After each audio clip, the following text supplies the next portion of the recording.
ડબ્બી ઘણા દિવસે દેખાણી, ક્યાં જતી રહેતી એલી? અરે જાવા દે ને, મારા મમ્મી બીમાર થઈ ગયા હતા ને તો હું પિયરે ગઈ હતી અને પછી ત્યાં જઈને હું બીમાર પડી ગઈ, એટલે પછી હું ત્યાં જ રોકાઈ ગઈ હતી એલી, એટલે એકાદ અઠવાડિયા જેવી થી તો હું ત્યાં જ છું. ઠેક, મને થયું કે આજકાલ ડબ્બી દેખાતી નથી. અને આ બધું હું છે એલી, રેકડી ને બધું રાખડી વેચવાનો બિઝનેસ ચાલુ કર્યો કે હું? હા એલી, તને તો ખબર જ છે ને, દરેક સિઝનમાં સિઝનલ બિઝનેસ કરું છું હું, એટલે આ વખતે રાખડીનો બિઝનેસ ચાલુ કરવાનો છે. એટલે મેં કીધું કે લાવ આપણા ગામના પાદરે જ મૂકી દો, એટલે અહીંથી બધા આવતા જતા હોય એટલે ધ્યાન પડે આપણી લારી ઉપર. આ શીકણી કાકી ને ભમરી જો, એ લોકોએ રાખડીની દુકાન લઈને આવ્યા છે. એ લોકોએ રાખડીની દુકાન લગાવવાના છે કે હું? હા એલી, લાગે તો એવું જ છે, પણ આજ પહેલા ક્યારેય લગાવતા નતા હો. આ તારું જોઈને દેખાદેખીમાં લગાડી લાગે છે. શીકણી કાકી, તમે રાખડીનો સ્ટોલ નાખ્યો છે કે હું? હા, મેં કીધું અમે થોડુંક કમાઈ લઈએ, ખાલી તું જ કમાય એવું થોડું હાલે. પણ શીકણી કાકી, તમને ખબર તો હતી કે ડબ્બી નારી નાખવાની છે, તો પછી તમારે ના નખાય ને એની સામે. તું બહુ બોલમાં એ ઠીંગુડી, અને મારી મરજી, મારું ગામ છે, મારે જ્યાં લારી નાખવી હોય, જે ધંધો કરવો હોય હું કરું. ડબ્બી કરશે એટલે દુનિયામાં બીજું કોઈ ધંધો જ નહીં કરે એવું થોડું હોય. આ ભમરી આપણી ભેગી ફરે છે ને, તો એ હારી ટાઈમ આવે ને ત્યારે આપણો સાથ ન દે હો, એની સાસુનો સાથ દે. હા હાસી વાત છે ભમરી, તું તો અમારી બેનપણી છો, તારે તો તારી હાહુને રોકાય કે નહીં? એટલે એવો કાંઈ નિયમ થોડો છે કે એક જણાએ સ્ટોલ નાખ્યો તો બીજાએ નહીં નાખવાનો. નાખવા દે ને, અમને નાખવો છે, તેમાં તારા બાપાનું શું જાય છે? તારા બાપાને મારા બાપા કરતી નહીં હો, બાપ પે જાના નહીં. હા કહી દઉં છું, મારી આમું તો બોલતી નહીં જ નહીં ભમરાડી. રાખવા દે એલી ડબ્બી એ લોકોને સ્ટોલ, કોઈ આપણા નસીબનું લઈ નથી જવાનું. હાલ તું તારે ચાલુ કર, જો આવ્યા ગ્રાહક આવ્યા છે જો ત્યાંથી. હાય, મારે છે ને રાખડી જોઈએ છે મારા ભાઈને મોકલવા માટે, તો તમારી પાસે કઈ કઈ રાખડી છે? એલી અમારી પાસે બધી જ જાતની રાખડી છે, તારે કઈ જોઈએ છે ઈ બોલ. સ્પાઈડરમેન, સુપરમેન, ગણપતિ બાપા, કૃષ્ણ ભગવાન, તારે જોઈએ એવી રાખડી છે. તારો ભાઈ નાનો છે કે મોટો, કઈ પ્રકારની રાખડી જોઈશ? મારો ભાઈ છે ને ગુંડો છે, તો એને છે ને બંદૂકવાળી રાખડી જોઈએ છે, તો બંદૂકવાળી રાખડી છે તમારી પાસે?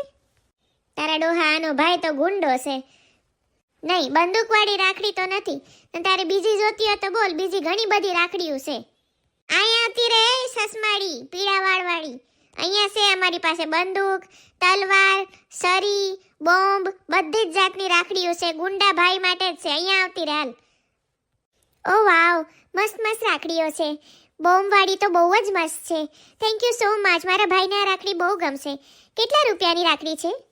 એલી ડબ્બી, તને ભાન નથી પડતી, બધી જ જાતની રાખડી રખાય આપણે. બંદૂકવાળી ને બોમ્બવાળી શું કામ નથી રાખી? એલી તારા ડોહા, મને થોડી ખબર કે આવી બંદૂકવાળી ને બોમ્બ ને તલવાર ને સરી ને એવી રાખડીઓ એ લોકો લે છે. મને એમ કે બધા પવિત્ર તહેવાર છે, આ તો બધા સાદી રાખડીઓ જ લે ને, ભગવાનવાળી ને એવી બધી, તો મેં તો એવી જ રાખી છે. આ હા હા, જોરદાર બોણી થઈ ગઈ હવાર હવારમાં. 3 બોમ્બની રાખડી લઈ ગઈ ઓલી. વાહ, ગલ્લામાં મૂકી દે રૂપિયા ભમરી. જાણી જોઈને તને હંભળાવા બોલે છે, એની બાજુ ધ્યાન ન દેતી. હેલો, મારે છે ને કાલે સ્કૂલમાં રક્ષાબંધન છે, તો મારે રાખડીઓ જોઈએ છે, મારા જે ક્લાસમાં બોયઝ છે ને એ લોકોને બાંધવા માટે. અહીંયા આવતી રે, તારે કઈ રાખડીઓ જોઈએ છે? અહીંયા અમારી પાસે ઘણી બધી રાખડીઓ છે, અહીંયા આવતી રે. ના સોરી, મને તમારી જે લારી છે ને એની વાઇબ નથી ગમી. તમારી લારીમાં કોઈ ડેકોરેશન જ નથી કર્યું, અને આ ડબ્બી દીદીની લારી છે ને એમાં કેટલું બધું ડેકોરેશન કર્યું છે, તો હું તો અહીંયાથી જ રાખડીઓ લઈશ. એલી નંગ જેવી ભમરી, તને કીધું તું કે આપણા લારીમાં ફૂલડા બુલડા ને બધું લગાડજે જરી મરી વાળું. આડહોડીના પેટની છો તું, કાંઈ કામની નથી. મમ્મી, હું હવારની ઉઠીને ઘરનું કામ કરીને આવીશ હો, તમારી જેમ પગ ઉપર પગ સડાવીને સાપુ નથી વાંચતી. તમે નવરા હતા, તમારે ન કરે ડેકોરેશન? હાલ તને કઈ કઈ રાખડીઓ જોઈએ છે પસંદ કરી લે, જો અહીંયા ઘણી બધી રાખડીઓ છે. મને એક આ આપી દો કારવાળી, એક બેટબોલ વાળી, પછી ઓલા તપનને કઈ ગમે છે, હા એની માટે છે ને ફૂટબોલ વાળી આપજો, અને બીજી છે ને મને આ જે ડમ્બેલ વાળી છે ને ડમ્બેલ વાળી પણ આપજો. બસ આટલા જ છોકરા છે ક્લાસમાં, આટલી જ રાખડીઓ જોઈએ છે? હા આટલા જ છોકરા છે ને, થોડાક દેખાવડા નથી, એટલે એ લોકોને મારે ભાઈ બનાવી દેવા છે, બાકી બધાને તો હું મારા ફ્રેન્ડ જ માનું છું. આ આજકાલની છોકરીઓ જો મને એમ કે ભાઈ બનાવવા માટે રાખડીઓ લઈ જાય છે, પણ મારી હારી કે બીજા બધા તમારા ફ્રેન્ડ છે. લે હાલ તારી રાખડીઓ તૈયાર છે, લઈ જા હાલ. Thank you so much. આ બાય આવ્યા મારી વાહે વાહે. તમને ના પાડી હતી ને બા કે તમે ઘરે રહેજો, અહીં તડકામાં તમારું શું કામ છે? મારી દીકરી ડબ્બી, હું તારી માટે ટિફિન લઈ આવી છું. તને ભૂખ લાગી હશે ને એટલે મેં કીધું લાવ, હું ઘરે આમે નવરીસ બેઠી હતી અને મને તારી હાહુ હારે ફાવતું નથી, તને ખબર જ છે ને. એ આળહુડી છે, એક બાજુ સોફે બેઠી હોય તો બેઠી જ રહી હોય, અને મને હરવા ફરવા જોઈએ, કંઈક નવું કરવા જોઈએ, એટલે જ મેં તને કીધું હતું કે મને લઈ જા, પણ તું એકલી આવતી રહી. હાલ હું ટિફિન લઈ આવીશું, તમે બેવ જમી લો. અને ઓલી સોટલાડી ને એની વહુ ને એ લોકો શું કરે છે અહીંયા? એ લોકોએ લારી નાખીશ કે હું? હા બા જો ને, એને ખબર હતી કે હું લારી નાખવાની છું, તોય જાણી જોઈને મારી સામે બીજી લારી નાખી. હા તે નાખવા દે, ભગવાન બધું જ જોવે છે. આપણા નસીબનું કોઈ લઈ નથી જવાનું, તું તારે ચિંતા ન કર, તારી બા તારી હારે છે. બસ મારા વાલા બા મારી હારે હોય પછી મારે બીજું શું જોઈએ? બા ટિફિન મૂકી દો, હમણાં થોડીક વાર રહીને ખાશું. હાલ ડબ્બી, મેં તો ઘરે જમવાનું બનાવ્યું છે, હું નીકળું. અને આમે તારા બા છે હવે તને કંપની આપવા, એટલે હું ઘરે જાઉં છું.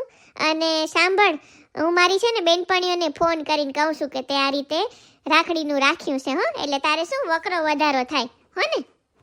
એ હા, તું બધાને કહેજે હો. થેન્ક યુ મારી વાલી ઠીંગુ. એ સોટલાડી આમ જો, તને કહું છું. હું છે બા તમારે? અને આટલા તડકામાં તમે અહીંયા આવી ગયા એમ ને? ઘરે બેસીને માળા કરતા હો તો? આ કઈ તમારી ઉંમર છે ભાટકવાની? શીકણી કાકી માપે હો, ઈ મારા બા છે. એક અવાજ નહીં સાંભળી લઉં હું બા માટે. હા તું તારે તારું કામ કર સોટલાડી, અને આ તે ભલે લારી અહીંયા નાખી, પણ એક વાત સાંભળી લેજે. જો મારી ડબ્બીને તે હેરાન કરી અને અહીંયાથી એકેય ઘરાક તે લીધો ને તો તારું આવી બન્યું છે, જોજે. બા ધમકી છે ને તમારે તમારી વહુ છે ને પીપળી, એને આપજો હો. હું તમારી ધમકીથી બીતી નથી. હાલો કામ કરો, જો ઘરાક આવ્યા છે. એલી ડબ્બી, આ તો મુસલમાન લાગે છે, જો બુરખો પહેરીને આવી છે. એ લોકોએ હવે રક્ષાબંધન ઉજવે છે કે હું?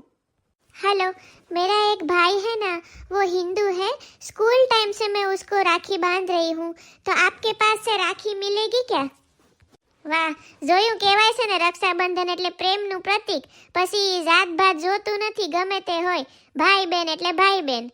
હા હો બેન, છે અમારી પાસે રાખડી. તમને કઈ રાખડી જોઈએ છે? इधर आ जाओ, इधर हमारे पास बहुत बड़ी राखड़ियों है. ये लाल कलर वाली जो राखी है उसका क्या प्राइस है? उसका 100 रुपया था है. मेरा उतना बजट नहीं है, आप थोड़ा कम करोगे क्या? नहीं, हमारा भाव फिक्स है. તારું બજેટ નહીં હે તો પછી તારે લેવા નીકળાય જ નહીં રાખડી. 100 રૂપિયાની રાખડી તો મળે જ ને આજકાલ, કઈ 2 રૂપિયાની રાખડી થોડી લેવાની હોય. सॉरी, उस वाली जो लारी है उस पे जो बहन है ना वो बहुत गुस्से वाली है, मुझे आपके पास से ही राखी लेनी है. हाँ तो लई जाओ, हमारी પાસે 2 રૂપિયાથી લઈ અને 500 રૂપિયા સુધીની રાખડીઓ છે, તો તારે લઈ જાઓ તને ગમે. ઓહ થેન્ક યુ સો મચ, मुझे ये राखी पसंद है, प्लीज दे दो. હા લે, કવરમાં નાખીને રેડી કરી દીધી છે, હો લઈ જા. જોયું બા, બોલવામાં મીઠાશ હોય ને એટલે પછી ગ્રાહક આપણી પાસેથી ક્યાંય બીજે જાય જ નહીં. ભલે ને પછી લોકો ત્યાંથી શેકથી બોલાવે મોટે મોટેથી, ગ્રાહકને ખબર પડે ને, કાંઈ ગ્રાહકને તો બુદ્ધિ હોય જ ને. હા હાસી વાત છે. આમે આ સોટલાડી છે ને થોડીક ઝગડાડું જ છે. તારી પાસેથી કોઈ લેવા નથી આવવાનું, ઊભી રે ખાલી ફોકટની અહીંયા. એલા મમ્મી, તમે છે ને ભૂંડા લગાડો છો. આમ ઘરમાં તો તમે બરાડા પાડો જ છો, ગામના લોકો હારે ઝઘડો છો, પણ અહીંયા ગ્રાહક હારે તો સીધા મોઢે વાત કરો. આમ થોડું વાત કરાય ગ્રાહક હારે. એલી પણ હું કરું, મને નાનપણથી આદત જ છે સીધું ઝઘડીને જ જવાબ આપવાનો, એટલે પછી આદત છૂટતી જ નથી મારી. હાય, તમે ડબ્બી છો ને? મિસ્ટર ડબ્બાની વાઈફ? આ મિસ્ટર ડબ્બાને ઓળખવા વાળી વળી કોણ છે ડબ્બી? હું ઈ જ વિચારું છું બા, અને જો તો પાછી હાઈ ફાઈ છે. ડબ્બાને તો આવી છોકરી ઓળખતી જ નથી કોઈ. હા, હું મિસ્ટર ડબ્બાની પત્ની જ છું. બોલો ને તમે. ના એટલે મારે છે ને રાખડી લેવી હતી મારા ભાઈ પાસે, પણ ડબ્બો છે ને એ મારી યારે સ્કૂલમાં ભણતો હતો, અને એણે છે ને એના ઇન્સ્ટાગ્રામમાં પોસ્ટ રાખી હતી કે આ રીતે રાખડીની લારી લગાડી છે મારી પત્નીએ, એટલે હું તમને શોધતી જ આવી. બટ યુ નો, જ્યારે ડબ્બો અને હું સ્કૂલમાં ભણતા હતા ને તો હું એને કેટલું કહેતી હતી કે મારી પાસેથી રાખડી બંધાવ, પણ ઓ માય ગોડ, એ તો મારી પાસેથી ક્યારેય રાખડી જ નતો બંધાવતો. એમ તારી પાસેથી રાખડી નતો બંધાવતો ડબ્બો? ઠેક, ઘરે જઈને મારે પૂછવું પડશે શું કામ નતો બંધાવતો. હા, હાસી વાત છે, ઘરે જઈને ડબ્બાને પકડજે કે હું કામ મારી પાસેથી રાખડી નતો બંધાવતો. અરે આજે તો એની વાત છે, જુઓ ને બા તમે. હા તો મને છે ને આ સ્ટાર વાળી રાખડી આપી દો ને નાની. લે લઈ જા હો, લે. અને આના થયા 2000 રૂપિયા હો. ઓ કોઈ વાંધો નહીં, મારે રૂપિયાની કોઈ પ્રોબ્લેમ નથી. આલો તમારા 2000 રૂપિયા. Thank you. મારી હારી વાયડી મારો આખો મૂડ બગાડીને જતી રહી. હવે જ્યાં સુધી હું ડબ્બાને પૂછીશ નહીં ને ત્યાં સુધી મને હક નહીં થાય. એલી તારાવરની આવી કોઈ બેનપણી નથી જો ત્યાં 2000 રૂપિયા દઈને જતી રહી. અને આપણા ગલ્લામાં તો એક બોણી થઈ પછી તો કોઈ રાખડી લેવા જાય નથી.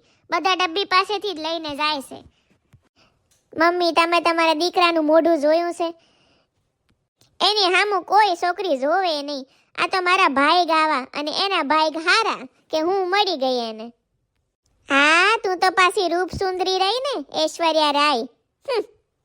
હાલ ડબ્બી, મને લાગે છે કે હવે બપોર પડી ને એટલે લોકો ઓછા આવશે. તું તારે જમી લેજો મસ્ત રાયતાવાળા મરચાં અને સેવ ટમેટાનું શાક ને રોટલો ને એવું બધું લઈ આવીશું. જો લા સામે વડવાઈ છે ને ત્યાં બેસીને જમી લઈએ. તારી માટે ઠંડી ઠંડી છાશ પણ લઈ આવીશું. હાલ મજા આવશે. હાલ હા હાલો આપણે જમી લઈએ. મને હવે ભૂખ લાગી છે અને આ શીકણી કાકીને ભમરીને પૂછી જાઉં એ લોકોને જમવું હોય તો. ના કાંઈ જરૂર નથી સોટલાડીને પૂછવાની. હાલ આપણે જમી લઈએ. એમ ન કરાય બા, આપણે તો માણસાઈ રખાય જ ને. શીકણી કાકી, ભમરી, હાલો જમવું હોય તો. નહીં, અમારે તારી હાથે નથી જમવું. અમે ઘરેથી ટિફિન લઈને આવ્યા છીએ, અમે અહીંયા જ જમી લેવું. હાથે માય જા સોટલાડી. હાલ ડબ્બી આપણે જઈએ. કેમ છો મારા વાલા વાલા મિત્રો? સોરી, હું બીમાર પડી ગઈ હતી. મેં તમને વિડીયોની શરૂઆતમાં જ કીધું કે હું બીમાર પડી ગઈ હતી અને મેં વિડીયો બનાવ્યા નહોતા. એટલે આઈ એમ વેરી વેરી સોરી. હવેથી કન્ટિન્યુઅસમાં વિડીયો આવશે. અને તમારો શ્રાવણ મહિનો કેવો જાય છે? આજે સોમવાર કર્યો હશે ને બધાએ? ફરાળ કરજો. અને પવિત્ર શ્રાવણ મહિનાની તમને દરેકને શુભકામનાઓ. ભગવાન મહાદેવ તમારા બધાનું ભલું કરે. Thank you. આવજો.